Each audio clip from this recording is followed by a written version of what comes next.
Welcome to the Partis channel. Today, we explain Exodus chapter 29 in a clear and simple way, step by step. We are going to dive into the complete, incredibly detailed process of transforming Aaron and his sons into consecrated priests. If you've been following the story so far, you know the physical structure of the tabernacle has just been designed. But, well, a sacred space is kind of empty without the people dedicated to actually serving inside it, right? So in this chapter, God shifts the focus entirely over to the priesthood. We're looking directly at the instructions given to Moses, laying out exactly what he has to do to prepare his brother Aaron and Aaron's sons for their sacred duties. And let me tell you, this isn't just some quick, formal ceremony. It is an intensely physical, multi-step ordination process. It's literally the bridge between ordinary human beings and the divine presence. We're going to unpack every single verse to really understand the who, what, where, and why of this massive transformation. All right, here's our roadmap for this explainer. We're going to cover the washing and the garments, the sin and burnt offerings, the ram of ordination, the wave offering process, the 7 days and daily offerings, and then we'll wrap it all up with some practical lessons and a quick recap. Okay, let's jump straight into section 1, washing and sacred garments, which covers verses 1 through 9. Before any of the action actually starts, God tells Moses exactly what he needs to gather at the entrance of the tent of meeting. The preparation here is absolutely meticulous. You need 1 young bull and 2 rams, and all of them have to be completely without defect. Now, alongside the animals, Moses is told to bring a basket holding 3 very specific types of baked goods, all made from fine wheat flour. First, you've got unleavened bread, which we often call matzah. Second, thick cakes mixed with oil. And third, thin wafers spread with oil. The text makes it incredibly clear. You literally cannot just show up empty-handed to this process. You've got to gather exactly what's required, setting the entire stage before the ceremony can even commence. Once all those materials are gathered, the physical transformation of the men begins. In verses 4 through 9, the text gives Moses a precise 4-step process. Step 1. Wash Aaron and his sons with water right at the entrance to the tent of meeting. This is a complete, full-body physical purification. Step 2. Dress Aaron in his highly specific priestly garments. The text lists out the tunic, the robe of the ephod itself, which was this beautifully woven apron-like garment, and the breastpiece, fastened by a skillfully woven band. Step 3. Place the turban on his head and attach the sacred diadem, the holy crown, right to it. And finally, Step 4. Take the anointing oil and literally pour it over his head. After that, his sons are brought forward and dressed in their own tunics, headbands, and sashes. This sequence officially establishes the priesthood as a lasting ordinance for their family. Moving on to section 2, the sin and burnt offerings, covering verses 10 through 18. Now that Aaron and his sons are fully washed and dressed, we enter the action phase of the ritual in verses 10 through 14. This brings us to the first 2 animal sacrifices.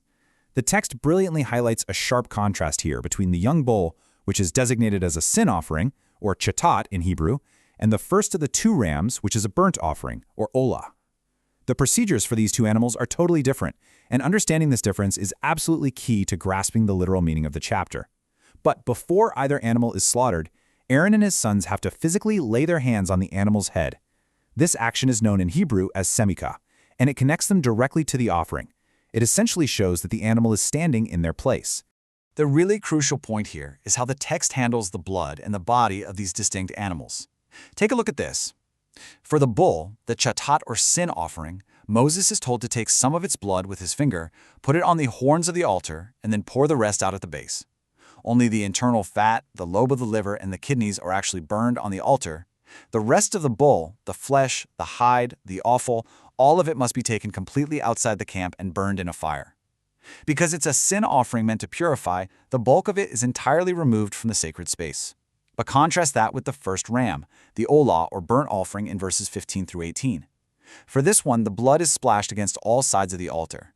Then the ram is cut into specific pieces, the inner parts and legs are washed, and the entire animal is burned on the altar. Nothing goes outside the camp. The text explicitly calls this complete consumption a pleasing aroma, an offering made to the Lord by fire. Next up is section 3, the ram of ordination, spanning verses 19 through 22. We really need to define exactly what's happening here. This isn't just another standard sacrifice. It is a highly visceral, sensory consecration ritual that sets them apart as holy. Aaron and his sons, once again, lay their hands on this second ram's head. Moses slaughters it, But what he's commanded to do with the blood next is arguably the most memorable and honestly the most surprising detail of the entire chapter. I know this might sound a little strange to us today, but Moses is instructed to take the blood of this second ram and place it on 3 very specific extremities of Aaron and his sons. First, on the lobe of their right ear. Second, on the thumb of their right hand. And third, on the big toe of their right foot. The rest of the blood is dashed against the sides of the altar. Then Moses takes some of the blood from the altar, mixes it with that special anointing oil, and sprinkles it over Aaron, his sons, and all their garments. The text is using a very literal physical action to show that their hearing, their daily work, and their daily walk, literally their entire being from head to toe, are now completely and utterly dedicated to serving God. All right, Section 4, the wave offering process, verses 23 through 34.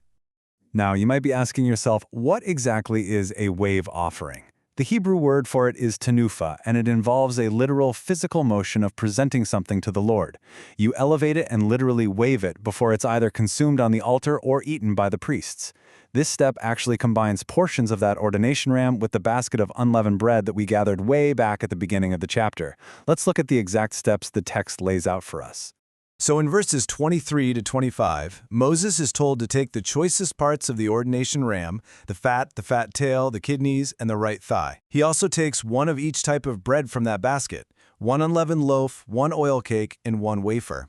And here is the really vital part. Moses takes all of these items and places them directly into the hands of Aaron and his sons. Their hands are physically filled with the offering. In fact, the Hebrew term for ordination here is meluim, which literally translates to filling of the hands. They wave them before the Lord as a tenufa, and then Moses takes the items back from their hands and burns them on the altar right on top of the burnt offering. It creates yet another pleasing aroma to the Lord. But the ordination ram isn't entirely burned up. In verses 31 through 34, the text dictates that Aaron and his sons must take the remaining meat and boil it in the sacred place. They are to sit right at the entrance to the tent of meeting and eat this holy meat along with the remaining bread from the basket. Now, the text strictly notes a crucial boundary here. Absolutely no one else, no outsider is allowed to eat these things because they are sacred. The food itself has literally absorbed the holiness of the ordination. And if any meat or bread happens to be left over until the morning, it has to be burned up in the fire so that it's not just treated as ordinary leftovers. Which brings us to Section 5, 7 days and daily offerings, verses 35 through 46. What verses 35 through 37 brilliantly illustrate is that this ordination was absolutely not a quick afternoon ceremony. Moses is told to take 7 full days to ordain them. Every single day, for 7 days straight, Moses has to sacrifice another bull as a sin offering to make atonement for the altar itself. He has to purify the altar, make atonement for it, and anoint it with oil to consecrate it. It's only after 7 full days of this repetitive, compounding dedication that the altar finally becomes most holy. From that point forward, whatever touches the altar becomes holy. Once the altar is completely prepared, verses 38 through 42 establish a permanent, regular rhythm for the Israelites moving forward. This is called the tamid, the continuous offering. Every single day, continuously, they are to offer 2 one-year-old lambs. One lamb is offered in the morning, and the second lamb is offered at twilight. Along with each lamb, they have to offer a grain offering of 1/10 of an ephah of fine flour mixed with 1/4 hin of pressed olive oil, and a drink offering of 1/4 hin of wine. To put that into perspective for us today, that's roughly a few quarts of flour and about a quart each of oil and wine. This becomes the regular daily burnt offering for all generations to come, taking place right there at the entrance to the tent of meeting. So, why go through all these incredibly meticulous steps? The text actually answers this directly at the very climax of the chapter in verses 45 and 46. God says, "Then I will dwell among the Israelites and be their God. They will know that I am the Lord their God, who brought them out of Egypt so that I might dwell among them." This is just profound. The entire purpose of the washing, the specific garments, the meticulous sacrifices, and the daily offerings, the whole shebang, was to create a properly prepared space where the Creator of the universe could dwell right among His people. It gives us the ultimate why behind the entire Exodus story.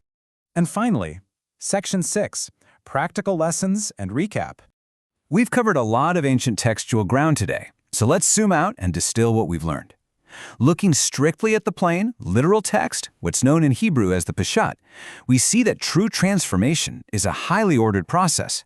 Moses couldn't just skip ahead to the end. He had to wash them, dress them in exact garments, and process specific animals in exact ways. The bull's blood went one place, the ram's blood went another. The ultimate goal of all these mandatory, highly detailed steps was simply to achieve proximity to God, to create an environment so that He could dwell among them. So what practical life lessons can we actually draw from all this? First off, preparation matters. Before any action started, the animals and the bread had to be gathered. Success in any endeavor requires preparing your materials beforehand. Second, total dedication. Just like the blood was placed on the ear, thumb, and toe, we can learn to dedicate what we listen to, the work of our hands, and the path we walk to a higher purpose. And finally, consistency. The ritual didn't just end after the 7-day ordination. It transitioned right into a daily rhythm, morning and evening. True transformation requires consistent, daily commitment. Think about it. If God required such total dedication of the ears, hands, and feet thousands of years ago, what might true, dedicated service look like in your life today? Thank you for learning with us. If this helped you understand the chapter better, like, subscribe, and join us for the next chapter.